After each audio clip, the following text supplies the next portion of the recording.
kelas 11-2 kelompok satunya.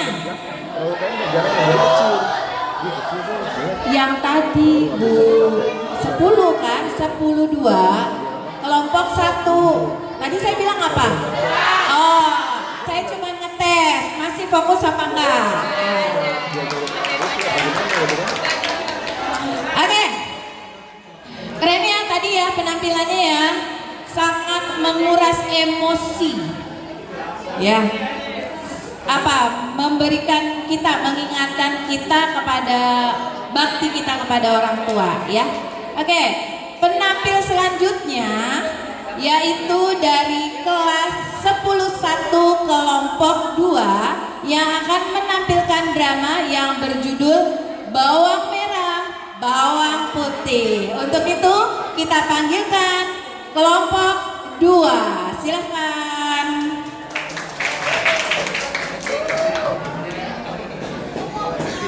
Bajunya begitu lusuh.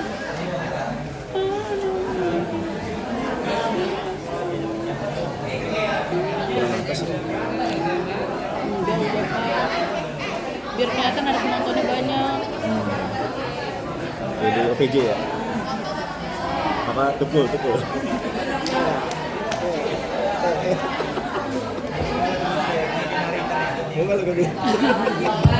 Berarti besok juga Assalamualaikum warahmatullahi wabarakatuh. besok masih lagi. Kami dari kelompok 2 dari kelas 10-1 kami akan menampilkan cerita Bawang Merah Bawang Putih. Saya Zafir Alamin di sini bertugas sebagai perlengkapan. Saya Wayan Fatma Mendra Putra.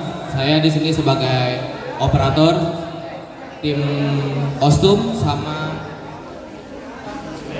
perlap dekorasi. Saya Iqbal Satyawan. Saya sebagai pemeran Raden. Saya Rizky Abdullah Pasya sebagai Pak Sutarjo. Kalau dia 36 bagi 2 18. Saya Fahri Donat sebagai pemeran tim. Saya Rafa Febraca berperan sebagai Taeng. Saya Rafa Buana berperan sebagai bos company. Udah dibawa Bernardi.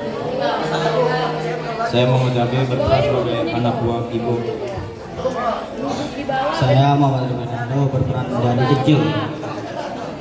Saya Salsabila Ardila Pelajaran sebagai siapa ini 2-3 orang ini? saya tadi Ariska Putri sebagai Ningsih jadi Bawang Putih.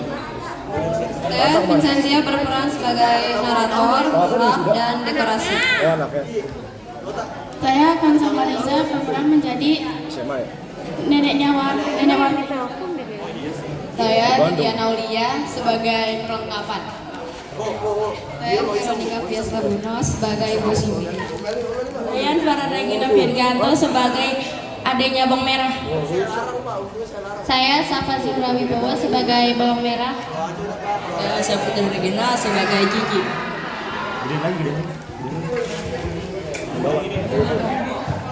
Oke, baik. Selamat menyaksikan drama dari kita.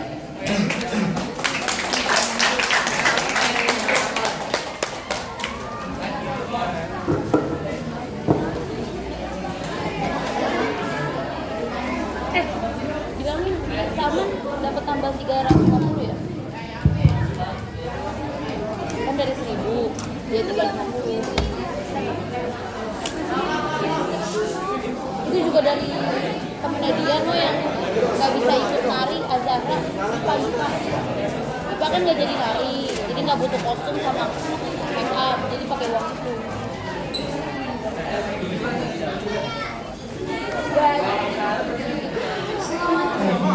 Salam sejahtera untuk kita semua. Izinkan saya, Vincentia, untuk memandu jalannya alur cerita divisi kelima dari kelompok 2 kelas 1.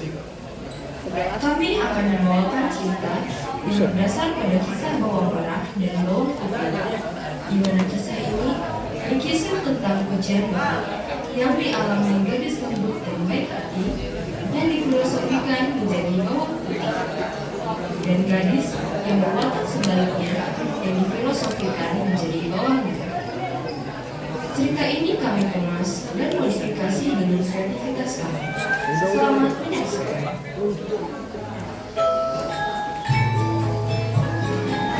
Dahulu kala, ada seorang bos company yang sangat tersohor dan sangat ditakuti di desa Batu Jajar. Banyak sekali orang yang bergetar karena krisis ekonomi yang parah di desa tersebut. Salah satunya adalah Pak Sutarjo yang merupakan ayah dari Ningsih yang memiliki hutang sebesar 250 miliar. Pak Sutarjo adalah seorang petani perintis yang hasil panennya tidak menentu setiap waktu panen, sehingga ia sangat kesulitan untuk membayar hutang. Baik, ambil skibok sini. Siap, bos. Lalu Noel dan Kibo pun menemui bosnya. Wajah bos company tersebut sangat marah dan membuat mereka ketakutan. Seraya bergetar, Kibo berkata, Ada apa, bos? Panggil saya ke sini. Kamu udah bisa orang aja lah, becus. Gimana tuh si Sutarjo? Udah dibayar belum hutangnya? Siap, bos. Nanti saya tagih. Sekarang, kalau ini nggak dapat, kepala masih penggal. Baik, bos. Kibo beserta anak buahnya, Kentung dan Dekil, sampai ke rumah Pak Sutarjo. Tanpa mereka ketahui, ternyata hanya ada istri dan anaknya saja yang berada di rumah. Sedangkan Pak Sutarjo sedang mengurus lahan pertaniannya agar mendapat hasil panen yang besar. Kibo langsung menyuruh anak buahnya untuk mendobrak pintu tanpa kata apapun yang mereka ucapkan. Mereka langsung menodongkan pistol kepada Benarni. Mana Pak Sutarjo? Suami saya lagi di ladang, Pak. Bayar hutang lu mati. Pak, ampun Pak, kami belum ada uangnya karena bapak kami belum panen. Ningsih tak tahan melihat ibunya diperlakukan dengan kasar. Hingga akhirnya dia pun menemui anak buah bos company tersebut. Pak, benar Pak, kita nggak bohong. Tolong kasih kita keringanan lagi. Kenapa kamu kesini? Cepat ke belakang lagi. Pergi dari sini. Biar ibu saja yang menghadapi mereka. Benarni mendorong Ningsih untuk segera pergi dari tempat itu. Banyak drama. Kasih semua yang punya. Atau udah, lihat ke rumahnya, ambil semua barang-barangnya. Dekil dan Kentung langsung masuk ke rumah untuk mencari barang, berharap dapat menemukan sesuatu untuk diserahkan kepada bos mereka. Aduh, gak ada apa-apa tuh Kil. Ayo keluar aja. Iya tuh, gak ada apa-apa tuh. Padahal udah kita geledah semua. Gimana? Gak ada apa-apa bos, padahal udah kita geledah. Iya bos, kosong di dalam. Gak punya. Isi dia. Kalau lu gak bisa nyari apa-apa, jangan yang gua ambil. Ampun Pak, jangan Pak. Isi dulu. Suara pistol menggelegar, membuat siapapun akan terkejut jika mendengar. Tidak berdaya. Dalam kondisi Ningsih yang sudah melarikan diri dari rumah, ia berpaling kepada nenek Rohani yang merupakan tetangganya. Suara apa itu Nek? Kayaknya itu di rumah aku deh Nek. Ibu, kenapa ya Nek? Ningsih, tenang Yandu, tenang. Doakan ibu kamu tidak kenapa-napa. Tenang Yandu. Jangan dipenas-penas. Sutarjo pun tidak ada dan keheranan melihat Ningsih ada di rumah nenek Rohani. Terus disconnect lagi baru. Isi, Dewarti, ada apa ini? Bapak, ibu Pak, ibu. Apa Isi? Ibu apa? Ayo pulang Pak, lihat ibu. Ayo pulang. Pak, hati-hati ya. Takutnya para company itu masih ada di rumah Bapak. Company? Tuh bajunya baju Jawa. Baju Jawa. Mereka berdua pulang ke rumahnya. Lah kok hidup lagi? Tadi gerak. Tadi gerak. Mereka berdua meratapi nasib. Betapa kejamnya krisis ekonomi pada zaman itu hanya membuat terbunuhnya seorang ibu dan istri yang sangat mereka cintai karena ketidaksanggupan membayar hutang kepada company. Keserakahan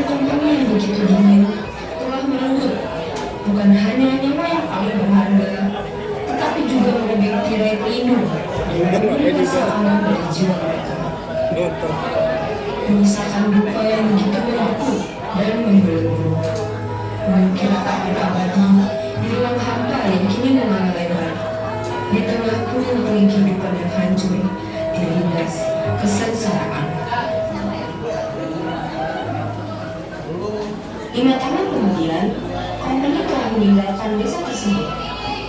Kini, Pak Sutarjo menjadi petani sukses di desanya. Banyak lapangan kerja yang telah dia berikan pada masyarakat yang tidak memiliki pekerjaan.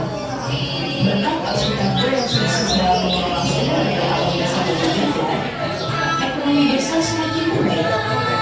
Namun, semenjak 5 tahun kepergian istrinya, banyak sekali orang-orang yang ingin menjadi istri Pak Sutarjo karena ingin mengincar harta warisannya. Pak, Bapak nggak ada rencana untuk mengganti ibu, Pak? Insya Allah ya nak, kalau ada pengganti yang baik dan benar-benar sayang sama kamu dan Bapak, pasti Bapak bersedia. Namun, walaupun Pak Sutarjo berbicara demikian, hatinya tidak ragu karena banyak wanita yang mendekatinya hanya karena harta dan kekayaan saja. Hingga pada suatu hari, Pak Sutarjo sedang merasa ladang. Tiba-tiba ia terjatuh dan terluka. Dan kedua wanita yang menghampiri Pak Sutarjo. Pak, Bapak nggak apa-apa? Yang mana Pak yang luka? Ayo ke rumah saya biar saya obati. Mereka berdua pun menuju rumah Bu Sumi untuk mengobati luka Pak Sutarjo.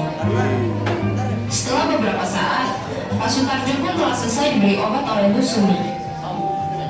Terima kasih banyak Bu, ini untuk Ibu karena sudah menolong saya. Oh, nggak perlu Pak, saya ikhlas menolong Bapak.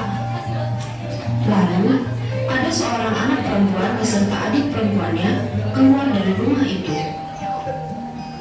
Bu, mereka itu anak Ibu. Iya Pak, yang ini Nirmala dan yang ini Nala. Pak Sutarjo pun merasa iba karena Bu Sumi adalah seorang janda yang harus mencukupi kebutuhan kedua anaknya. Selain itu juga, perasaan telah tumbuh di antara mereka berdua karena Pak Sutarjo kagum atas ketulusan dari Bu Sumi. Setelah hari itu, setahun kemudian, Pak Sutarjo mengeluh terhadap perlakuan Bu Sumi yang selalu baik kepada dirinya tanpa mengharapkan imbalan. Hingga akhirnya, Pak Sutarjo pun berniat untuk menyimpan Bu Sumi. Bu Sumi, saya menyampaikan niat baik pada Bu Sumi. Niat apa ya Pak yang Bapak maksud? Bu Sumi, apakah bersedia? Saya melihat tulisan dari Ibu Sumi dan saya harap anak saya pun dapat merasakannya sebagai ganti kepergian ibunya bertahun-tahun lalu. Baik Pak, saya bersedia karena kedua anak saya pun membutuhkan peran seorang bapak seperti Pak Sutarjo. Akhirnya, mereka pun bersatu menjadi keluarga yang utuh kembali, saling melengkapi satu sama lain. Tetapi, kebahagiaan itu ternyata tidak abadi.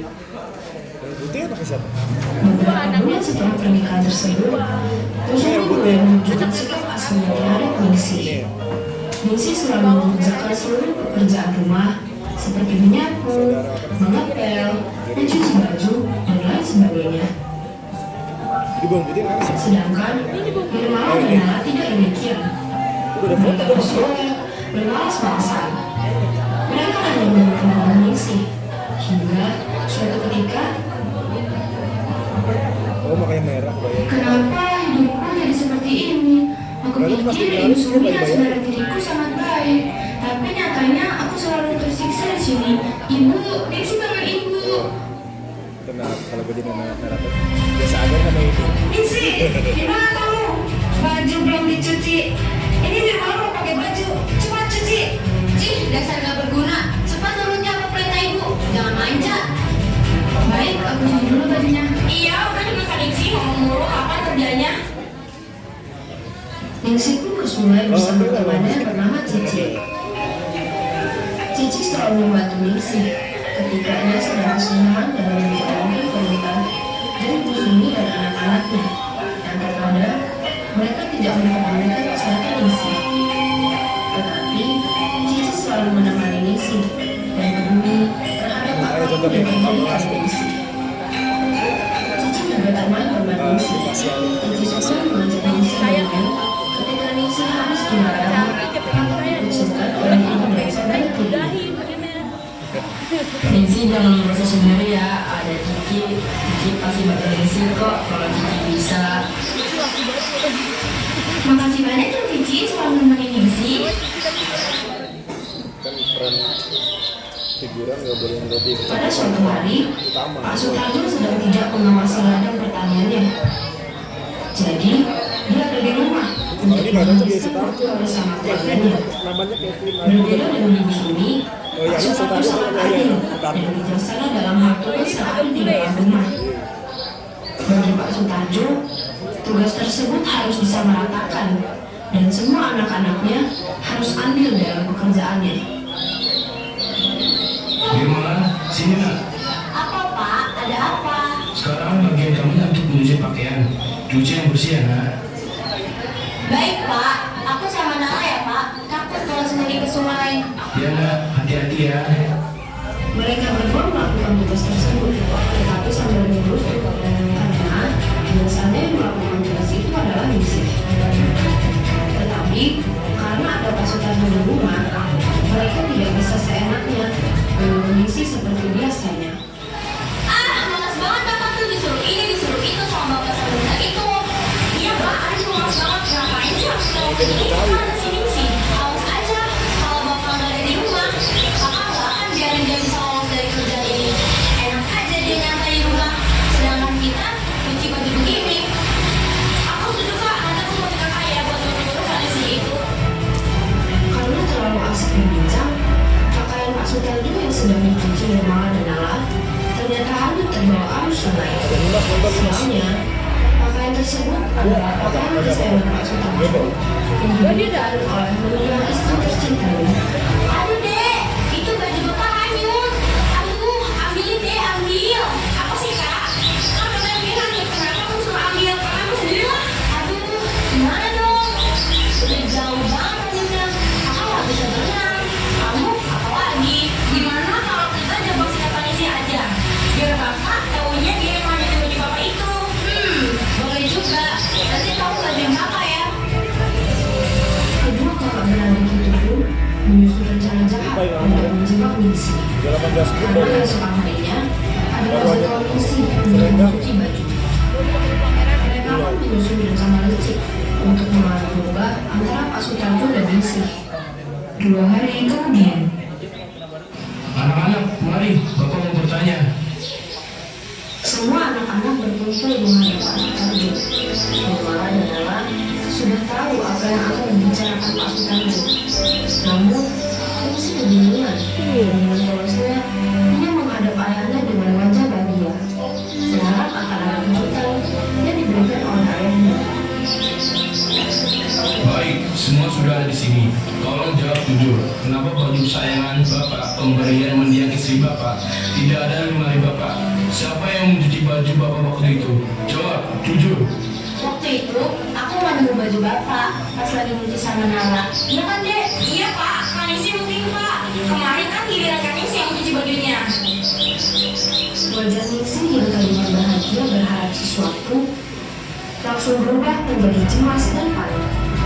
Enggak, Pak. Ningsih nggak ngerasa nyuci baju Bapak. Terus siapa lagi dong kalau bukan kamu yang nyuci? Jujur saja, Nak. Beneran, Bu. Pak, aku kemarin nyuci dari baju Bapak. Tolong percaya aku, Pak. Ningsih, siapa yang mengajari kamu hukum begitu? Dalam hukum, bagian mana yang saksi paling banyak, maka itu yang dianggap paling benar. Kamu mengaku atau Bapak hukum kamu? Pak, Ningsih benar-benar nggak tahu, Pak. Kemarin itu nggak ada baju Bapak di cucian Ningsih. Ningsih jujur, Pak. Ningsih nggak bohong. Ada saksinya nggak? Nah, iya. Bicara aja sih gampang. Semua orang juga bisa. Saksinya mana nih? Kalau kita kan udah jelas nih, 2 orang sama-sama tahu kalau emang nggak ada baju Bapak di cucian kita. Udah sepuluh orang, hukum aja Pak biar ada kapok. Ningsih, kamu berhukum untuk mencuci baju satu keluarga ini selama 1 minggu. Jadi Nirmala dan Ala terbebas dari tugas ini selama seminggu. Tapi Pak, Tidak ada tapi-tapi.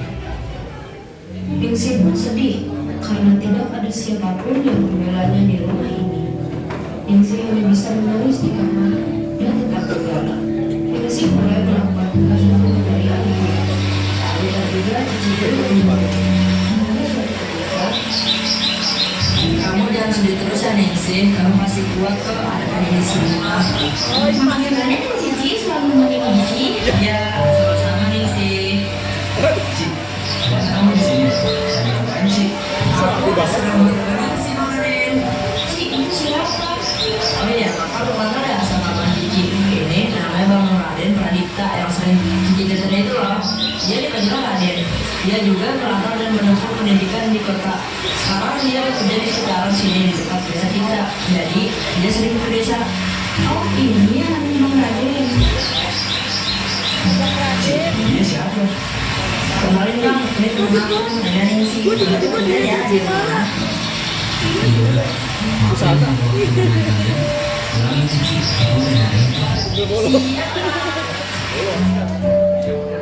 Ningsih dan Raden. Namun ada yang membekas di hati mereka. Ningsih. Apakah ini yang dinamakan jatuh Kalau cinta cocok pada Ningsih. pandangan pertama? Raden semakin kagum terhadap Ningsih karena Cici selalu menceritakan tentang Ningsih kepada Raden. Boleh saya bantu nggak sambil nunggu Cici di sini? Boleh, silakan. Terima kasih Pak Raden. Sejak saat itu, Raden selalu membantu Ningsih menjadi Ningsih. Suatu Raden menyempatkan waktu untuk membantu Ningsih menjadi sapu janda. Akhirnya, Ningsih pun mau dan bergabung kepada Raden sama seperti Raden kepada Ningsih. Mereka berdua pun semakin lama semakin dekat hingga diketahui oleh Nirmala. Ningsih sedang memasak untuk Raden karena ia tahu bahwa Raden akan datang ke ladang ayahnya. Kok masak sambil senyum-senyum gitu? Layak atau gimana nih? Enggak kok. Ya udah, saya makan makanan dulu ya. Nirmala mengikuti Ningsih karena ia curiga pada Ningsih. Ini bukan masak kan lebih ke ngawak beras. Rupanya, Raden bertemu dengan Pak Sutarjo untuk menjalin hubungan kerjasama.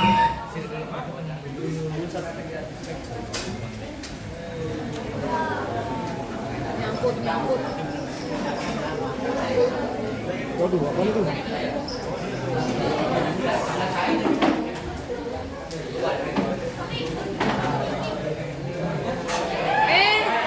Itu apa sih? Ini sawah. Sawu.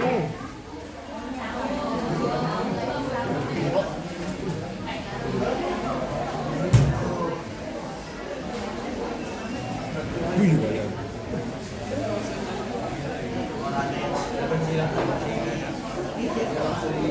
Wah, ini lihat banget nih. Ini bisa hidup biasa aja.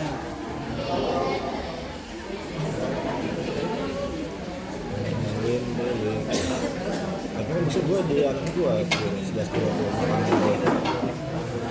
video. Itu dia cuma jualan tuh. Dia juga di acara si Ojan kami kemarin. Kebetulan, Raden adalah lulusan dari Institut Pertanian dan dia bertekad untuk memajukan teknologi pertanian di desa Batu Jajar.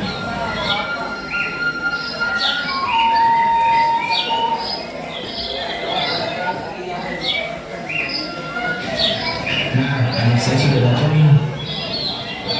Terima kasih ya Ningsih, kayaknya masakannya enak nih. Sama-sama Raden, silakan disantap. Saya pulang dulu ya Pak. Raden, permisi. Nirmala mengintip kejadian tersebut. Dia menggerutu dengan kesal karena ternyata Nirmala pun menyukai Raden. Dasar Ningsih sialan, itu aku duluan yang suka sama si Raden. Bisa-bisanya dia caper depan cowok yang aku suka. Lihat aja, aku bilangin ke ibu dia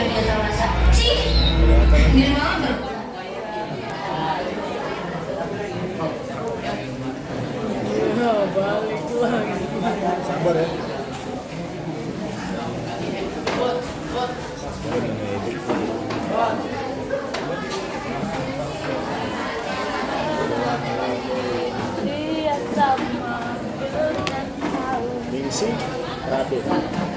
Pasti temen lu lagi putih. Astagfirullah. Buka sepatu lu, anak-anak aja sama. Ibu ada suka sama si Raden. Bisa-bisanya dia catat ke ibunya. Ibu di mana? Ibu di belakang sama Nala. Sini Nala. Bu, Ningsih Bu. Dia rebut cowok yang aku suka Bu. Gimana Bu? Dia malah kesel banget. Ih parah banget sih. Ayo kasih dia pelajaran Bu. Iya, tunggu sis jangan itu pulang dulu. Ningsih pun sampai ke rumah dengan perasaan yang berbunga-bunga karena masakannya dipuji oleh orang yang dia sukai. Tetapi saat tiba di rumah, hal yang tidak mengenakan akan terjadi dan menimpa Ningsih. Aku pulang. Masih berani ya pulang setelah merebut cowok yang dia malah suka? Hah, maksudnya apa Bu? Alah, nggak usah pura-pura bodoh deh. Kalian itu cocoknya sama aku. Tahu? Sih, nggak pantas buat dia. Aku duluan yang suka sama dia. Kamu ngapain cari-cari perhatian sama dia? Bener tuh, masih berani pulang lagi kamu. Aku selama ini udah banyak kalah ya sama kalian, tapi kali ini aku gak bisa karena dia juga udah kenal lama sama aku. Kami udah dekat dari lama dan kamu dan malah bisa-bisanya kamu mengaku kamu suka duluan sama dia. Berani kamu ya? Tamparan mendarat di wajah Ningsih, tetapi Ningsih tetap tegar. Dia tetap mempertahankan pendiriannya karena selama ini dia sudah ditindas dan dia sudah tidak tahan lagi. Aku gak akan mengalah lagi untuk kali ini. Selama ini kalian mendasku, padahal rumah ini adalah milik bapakku. Aku yang paling berhak di sini, tetapi kalian datang merusak kebahagiaan orang. Jaga mulut kamu. Iya, emang kamu berkuasa di sini. Tapi apa? Kalau ada bapak doang. Kalau nggak ada, ya kami yang berkuasa di sini. Iya kan ibu kamu udah nggak ada, udah di kampus sama Meni. Kalian sudah keterlaluan. Kalian bukan bagian dari keluarga ini lagi. Aku akan sampaikan ini semua ke bapak.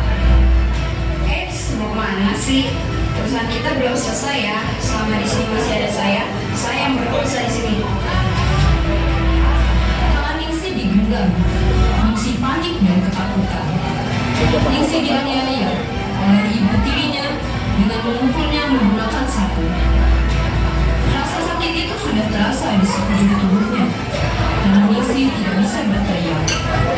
Ningsih hanya bisa memohon ampun dan berhenti kesakitan. Berharap akan diampuni dan semua ini akan berakhir.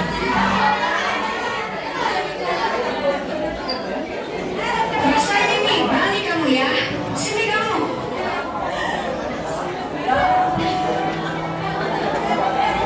Bu, ampun Bu, sakit Bu, ampun Bu, sakit.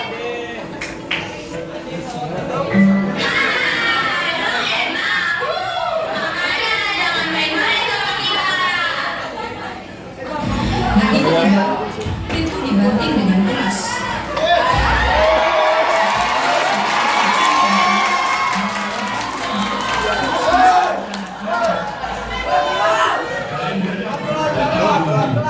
Ada CCTV di rumah ya? Sudi saya kamu.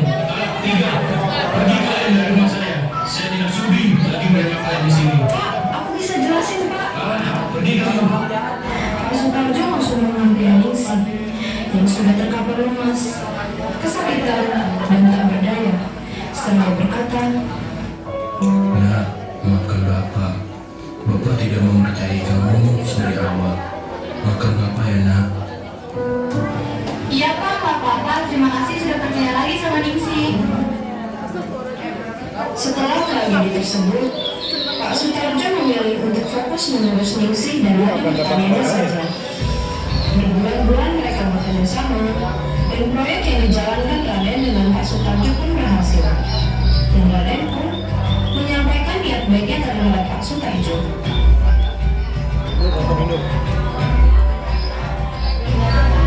Saya ingin menyampaikan niat baik saya terhadap Ningsih Pak, Bapak. Saya ingin memintanya Pak. Saya sudah merasa sebagai proyek kita berhasil. Saya akan melakukan niat saya ini. Kamu pemuda yang baik. Saya tentu akan menerima kamu dengan baik. Juga baik-baik putri saya. Saya ingin dia dengan sepenuh hatimu nak. Dan akhirnya, Raden dan Ningsih pun hidup berdua bahagia sampai mau memisahkan mereka.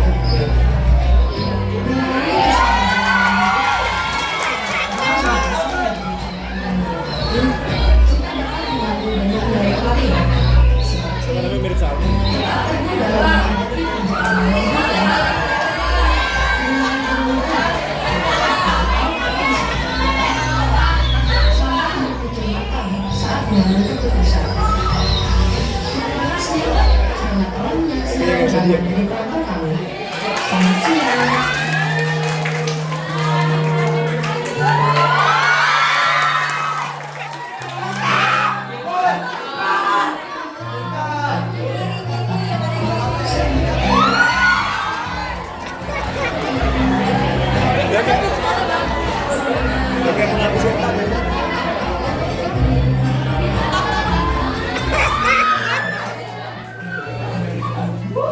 Wih, Oyan. Sebagai apa?